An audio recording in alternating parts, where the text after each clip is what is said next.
What's up, gamers? Welcome to Novel Theory, where we dissect and discern the meaning behind books for our English classes. Today, we're going to do some in-depth analysis of the symbolism behind the novel The Things They Carried by Tim O'Brien. Symbolism is an important literary device, which is the usage of an object or an image to represent a greater idea, sort of like a metaphor. In his book, O'Brien uses an absolute ton of symbols, ranging from photographs to whole people, representing the nitty-gritty themes behind the Vietnam War. Themes that we can see from the viewpoint of veterans like Tim himself. But, before we get into all of that, let's start with the first chapter of the book, where we follow a young, inexperienced Lieutenant Jimmy Cross. The first chapter, interestingly named The Things They Carried, explores the common infantry grunts of the American Army as they hump along the deadly jungles of Vietnam. Here, an interesting symbol is brought up in the form of a picture, which Lieutenant Jimmy Cross carries in his pocket. It's a picture of his high school crush, Martha.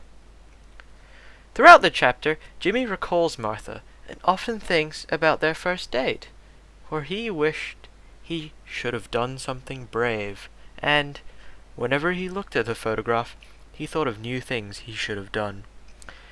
At first glance, we might see a young man who regrets his lost moments before being thrust into the harsh reality of war. A man who might regret not doing more while he had the chance. But there's even more behind this.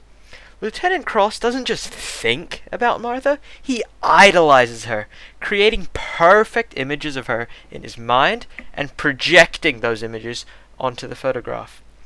Descriptions of her white shorts, a color that's often associated with purity, alongside his near constant thoughts of whether Martha was a virgin or not, plague the text and leaves one fact remaining. Martha is no longer just a person in a photograph. Instead, she's an idea. The idea of innocence, home, and everything that the soldiers left behind when they marched off to war. Martha gives us an example of how one soldier is so entranced with his desire to go back to his old life, he fades in and out of his own reality, and as a result, his neglect of his men leads to one of their deaths. What is this symbol supposed to mean? Some photo of a random girl? Well, it tells us how the soldiers felt during the war. And we know this because, well, O'Brien actually fought in the war, alongside men who might be like the love-struck Jimmy Cross, who wanted nothing more than the fulfillment of his idealized fantasies. Men who dreamed of going back home and escaping the hellhole of Vietnam, sent there for a war that they didn't even want to fight. O'Brien is telling us that to them, home was all they really wanted. In this novel, though, some symbols extend a lot deeper than just photographs. Allow me to introduce Mary Ann Bell. Mary was a girl invited over to Vietnam by her soldier boyfriend. Imagine that! Living in an encampment deep in the jungles of Vietnam, never knowing when a spare bomb, a raid, or an assault would occur, and then just inviting your girlfriend over for a holiday? Sounds like a sick joke, right? Like, what an absolute joker! What actually happens is much, much more disturbing. One of the first things mentioned about her is that when she lands in the camp, she seemed tired and somewhat lost. This changes quickly. The soldiers quickly notice that Mary was bright and willing to learn, with a fascination with the local environment and culture. Mary was there, she might as well learn some things. From here, though, things get ugly. Mary abandons her pink, girlish clothes and cuts her hair short, shedding her classical femininity behind and getting down and into the grime and muck of Vietnam. Naturally, her boyfriend isn't too pleased, especially when she starts spending a bit too much time with the Special Forces Green Berets, and even going out on ambush with them.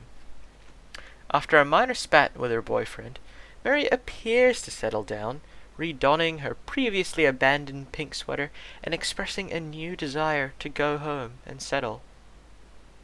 But as with all tragedies, it just doesn't end well. Mary Ann Bell finds herself back in the Green Beret hooch, where amidst gruesome trophies like leopard corpses and stacks of bones, she finds herself singing with a necklace of tongues around the neck of her bright pink sweater. Sheesh, that's kinda quirky though. O'Brien quite cleverly uses the juxtaposition of Mary Ann's pink sweater, the clean, innocent garb that she wore when she first came over, to the horrifying necklace of dried human tongues, which are clearly put there just to shock and disturb us. Used to convey an idea which the character Rat Kiley put so succinctly. What happened to her happened to all of them. You come over clean, and you get dirty, and then afterward, it's never the same. Mary Ann Bell came over clean. Vietnam changed that. And when she tries to go home, she can't, and fully integrates into the trees. What the soldiers went through in Vietnam, how they came over fresh and young, they left with the scars of conflict and wounds that would never truly heal. That is what O'Brien teaches us. Mary Ann is a symbol of how war stains, covers us in filth and grime, but when we try to wash it off, it never truly goes away, and its stench haunts us forever. Sometimes, though, the stench of war sees us to the bitter end. Let's have a look at the character Norman Bowker. Norman was a soldier in O'Brien's alleged company, and is the central focus of the chapters Speaking of Courage and Notes. In Speaking of Courage, Norman Bowker drives around a lake in his hometown again and again and again and again. The chapter is literally just Norman driving around a lake in a circle. But it's a lot more than that. As he drives, we see his thoughts, his memories. We see how he feels about readjustment after the war. Norman is a sad reminder of the reality that many war veterans around the world faced. They couldn't readjust to society. They were trapped in the past and couldn't move beyond the war they knew. Their lives aren't the same anymore, and they can't be who they were before the war. They went over clean. They got dirty, and afterwards, they were never the same. Norman is a symbol of the soldiers after the war, whereas Mary Ann symbolizes the soldiers during the war. And it's important for us to realize how much pain and emotional torment that each and every one of these men went through, and the death and destruction that they witnessed. What they saw will never go away, and will creep into their thoughts as they live out the rest of their lives. Sadly, this might not even be that long, as we learn in the next chapter that Norman Bowker hangs himself without a word to his loved ones. Norman shows us the silent effects of war on the mind, and how it can affect our friends and families. It's a painful cycle of memories, into regret, into sadness, into more memories.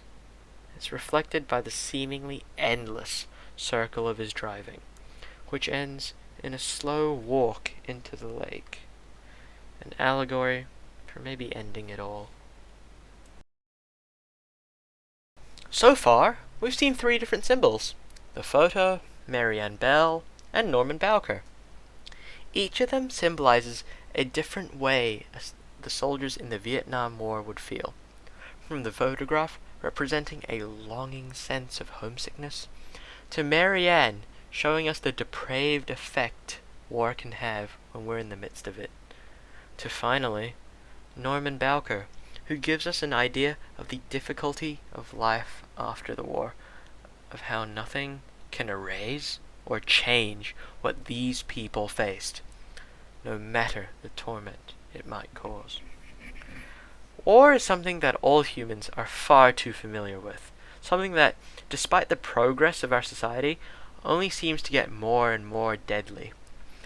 It's the culmination of human cruelty and violence, violence which never leaves the minds it affects.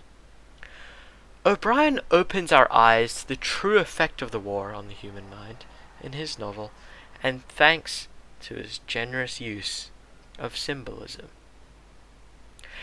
But hey, that's just a theory, a novel theory, and cut.